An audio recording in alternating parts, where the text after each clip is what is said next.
अस्सलाम वालेकुम। My name is Aftab Ali Khan Musa. हम लोग इंग्लिश ऐसे पे लेक्चर्स कर रहे हैं और बेसिकली हम समझने की कोशिश कर रहे हैं कि भाई इतना मुश्किल आखिर ऐसे है क्यों। ठीक हो गया, तो उसी चीज़ को लेते हुए हम आगे आ रहे हैं और उसमें हमने ऐसे इंक्वायरी, ऐसे टॉपिक, फिर उसके बाद what you have to do, what you should not be doing, वो हमने किया। थर्ड लेक्चर हमारा है types of essays, types of essays. ठीक हो गया जी। टाइप्स ऑफ ऐसे हम क्यों कर रहे हैं? क्योंकि हमें पता होगा जो स्टेटमेंट हमें दी गई है आखिरकार वो है क्या, वो कौन सा वाला ऐसे है। समझने की बात ये है कि हर ऐसे के आउटलाइंस डिफरेंट होते हैं। ठीक हो गया। कुछ ऐसेज में आपने किस वे में आगे जाना है। एक्चुअली आपके आउटलाइंस जो है ना, आउटलाइंस मेरे लिए और एवरीथिंग, आपके 50% आउटलाइन से आपको इम्प्रेशन बन जाता है। फिर उस आउटलाइन आपकी अच्छी हो तो आपके आर्ग्यूमेंट्स, ठीक है, फिर आपके पैराग्राफ्स ठीक होते हैं, उनमें कोहेरेंस क्या है इस पर भी हम बात करेंगे, ये आपकी बनती है। ठीक है, तो अच्छे आउटलाइंस के लिए आपको ये मालूम होना चाहिए कि आपका ऐसे what is the type of your ऐसे। मिसाल देते हैं, नॉर्मली इसको डिस्क्रिप्टिव, एक्सपोजिटरी और ये वो बताते हैं। मेरे हिसाब से सिर्फ 3 किस्म के ऐसे हैं जो आपके CSS पेपर्स में आते हैं। आपका पहला है एक्सपोजिटरी, जो मैंने अपने उस्तादों से सीखा है और जो मैंने यूज़ किया है। दूसरा आपका है जजमेंटल और तीसरा आपका है एब्स्ट्रैक्ट। ठीक हो गया जी। अब ये है क्या, आप इससे ज़्यादा डिटेल्स में ना जाएं क्योंकि इससे ज़्यादा डिटेल्स काउंटर प्रोडक्टिव ही हैं। ठीक हो गया, ये 3 आपको पता हो। इसको आर्गुमेंटेटिव भी कहा जाता है, जजमेंटल या आर्गुमेंटेटिव। ये एक्सपोजिटरी या डिस्क्रिप्टिव है, इसको एब्स्ट्रैक्ट या लिटरेरी भी कहा जाता है। अच्छा, एक्सपोजिटरी क्या है? ये बेसिकली कभी कभी आपसे पूछा जाता है बिलफर्ज कि 2019 का पेपर है, new waves of feminism and our culture. ठीक हो गया, कि इसमें सवाल आपसे नहीं है, ठीक है, आपसे पूछा गया सिंपली कि new waves of feminism and our culture. आपने इनका रिलेशन बताना है क्योंकि आपको इंक्वायरी यहाँ पता होनी चाहिए। इसकी इंक्वायरी क्या है? न्यू वेव्स ऑफ फेमिनिज्म, ये आपका टॉपिक है, लेकिन इंक्वायरी क्या है? In our culture. New waves of feminism बहुत किस्म की हैं, हमें अपने कल्चर यानी कि कल्चर ऑफ पाकिस्तान के हिसाब से न्यू वेव्स ऑफ फेमिनिज्म के बारे में लिखना है। और एक्सपोजिटरी की आउटलाइन बनाने का तरीका डिफरेंट होता है, जजमेंटल का डिफरेंट होता है और एब्स्ट्रैक्ट का भी किसी हद तक डिफरेंट होता है। ठीक है, अच्छा जी, और ये किस तरह डिफरेंट होता है, आउटलाइंस कैसे बनाते हैं, हम आगे जाके पढ़ेंगे और डेफिनेटली पढ़ेंगे, बहुत इंपॉर्टेंट है। ठीक है, ये हो गया आपका। इसमें आपको एक चीज़ उसने बताई। एक्सपोजिटरी है कि आपको एक चीज़ बताए, फिर उसके बाद आपने उसके ऊपर लिखना है।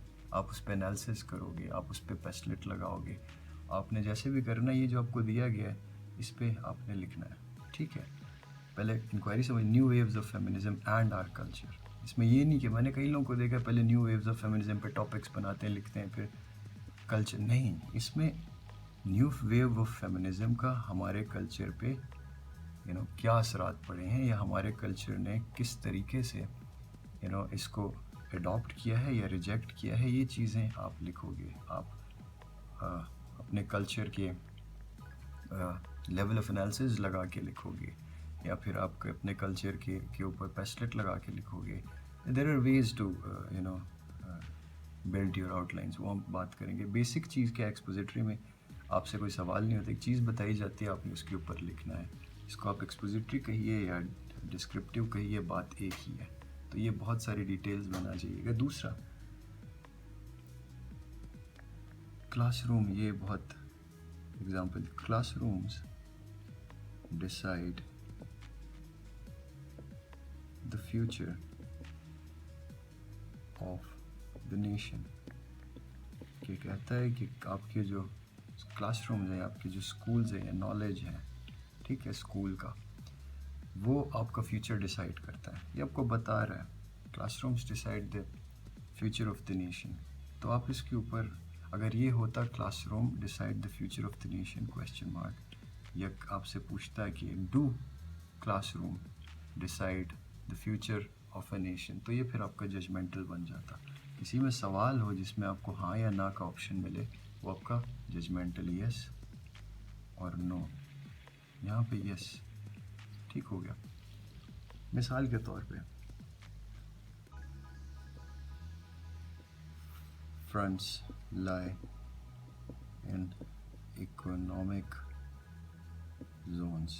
ये जो है ये आपका एक्सपोजिटरी ऐसे है, ये आपको बता रहा है कि new front lines lie in economic zones, कि भाई आपके जो नई जंगें हैं, ठीक है, वो आपके इकोनॉमी के अंदर हैं, इकोनॉमी की वजह से जंगें होती हैं, ठीक है, वो स्ट्रेटेजिक और वो चीज़ें ख़त्म हो गई हैं, ठीक हो गया। अब आते हैं जजमेंटल पे। जजमेंटल किस तरीके का ऐसे होता है, मैं आपको मिसाल के तौर पे समझाता हूँ। फॉर एग्ज़ाम्पल, एक्सपैंडिंग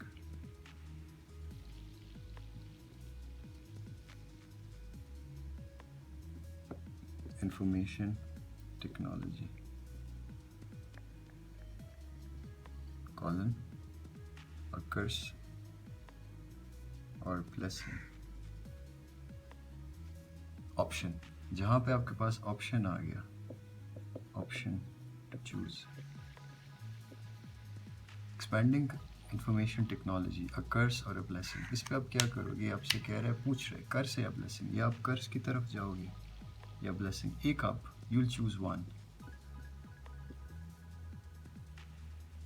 आपका स्टांस जो होगा वो एक होगा, या आप ब्लेसिंग उसको समझोगे कि जो इंफॉर्मेशन टेक्नोलॉजी एक्सपैंड हो रही है, क्या वो कर्स है या क्या वो ब्लेसिंग है। आप एक स्टांस चूज़ करोगे, ठीक है, आपका मेजॉरिटी ऑफ ऐसे वहाँ पे होगा। फिर बीच में आउटलाइंस में आप कहोगे however some people claim otherwise, ठीक है। तो फिर आप कर्ज पे 2-3 चीज़ें लिखोगे, लेकिन ऐसे लिखोगे कि बाद में फिर आपका तीसरा जो पार्ट होगा आउटलाइन का या फिर ऐसे का, कहोगे however it lacks substantial evidence. फिर यहाँ कर्ज पे जो आपने चीज़ें लिखी हैं उनको फिर आप रिफ्यूट करोगे, उनको भी बाद में ब्लेसिंग बनाओगे। तो ये इस तरह के ऐसेज में आपके पास ऑप्शन होता है स्टांस के लिए, ठीक हो गया। और एग्जांपल्स ढूंढते हैं जजमेंटल ऐसे का या आर्गुमेंटेटिव ऐसे का। एक आर्ग्यूमेंट आप लेके जा रहे होते हो, colonial mentality impeding Pakistan's progress, question mark आए तो ये खामखा जजमेंटल है। कभी कभी क्वेश्चन मार्क्स ना भी आए, जो जिस तरह मैंने आपको बताया, उसमें भी आप कर सकते हो, और कुछ में तो बिल्कुल नहीं आता, वो भी आपको समझाता हूँ। Is colonial mentality impeding Pakistan progress, is it और नॉट। स्टांस आपको लेना पड़ेगा। स्टांस लेके आप इसको, पहले आपका जो स्टांस आप लोगे, मेजॉरिटी ऑफ ऐसे वहाँ पे होगा, फिर आप कहोगे कि however certain people claim otherwise, you do not agree. फिर उस पर 3-4 आप चीज़ें लिखोगे, फिर लिखोगे however it lacks substantial evidence, फिर अपने उनको आप रिफ्यूट करोगे, और एंड में जाके ना आपका जो कंक्लूजन होगा वो जो आपने भी स्टांस लिया उस स्टांस के ऊपर आप लिखेंगे, ठीक है। और कैसे लिखते हैं कंक्लूजन वगैरह, तीसरी स्टेटमेंट क्या है, हम फर्दर पढ़ेंगे आगे जाके।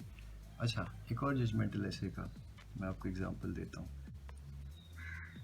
Modern Wars not Holi Wars, question mark आपका जजमेंटल है, हो गया जी। और तीसरा जो है एब्स्ट्रैक्ट, ये लिटरी होते हैं। फॉर एग्जांपल किस तरह के हैं कि frailty thy name is woman। अच्छा, इसको आप एक्सपोजिटरी के वे में भी लिख सकते हो, ठीक है। इसको आप जजमेंटल के वे में भी लिख सकते हो। यहाँ पे आपके पास फ्रीडम होती है। एब्स्ट्रैक्ट या लिटरेरी में फ्रीडम होती है आपके पास कि आप जिस भी वे में उसको लिखना चाहते हो ये फ्री। और कैसे हैं जी, और कौन से हैं, मैं आपको लिटरेरी एसेज और बताता हूँ। 2018 का पेपर देखते हैं। ये आप पेपर्स देखिएगा और इनको आप फाइंड आउट करिएगा कि क्या क्या है, ताकि आपको आइडिया हो जाए। ठीक है, और इस हिसाब से इनको लिखना मैं आपको आगे सिखाता जाऊंगा, तो आप लिखते जाइएगा। ये है कि भाई too many of us are not living our dreams because we are living our fears। और जो आजकल का जो बहुत फेमस है, beggars cannot be choosers। ठीक है, ये भी आपका एब्स्ट्रैक्ट है या लिटरेरी है। इसमें beggars cannot be choosers को आप आर्गुमेंटेटिव वे में भी लिख सकते हैं। इसमें फ्रीडम होती है आपके पास। ठीक है, इनके मखसूस एक वेज होते हैं, इसमें आपके पास फ्रीडम होते हैं, आप जिस वे में भी लिखें। ये है beware the barrenness of busy life. ये सबसे इजी होता है इन पे लिखना, कंफ्यूजिंग भी होता है लेकिन इजी एक दफ़ा आप समझ जाएं। फिर उसके बाद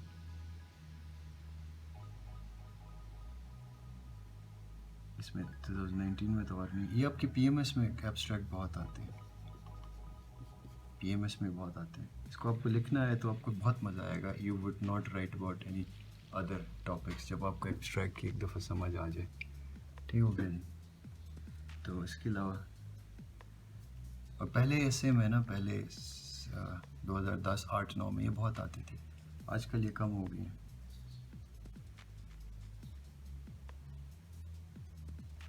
When life throws you lemons, make lemonades।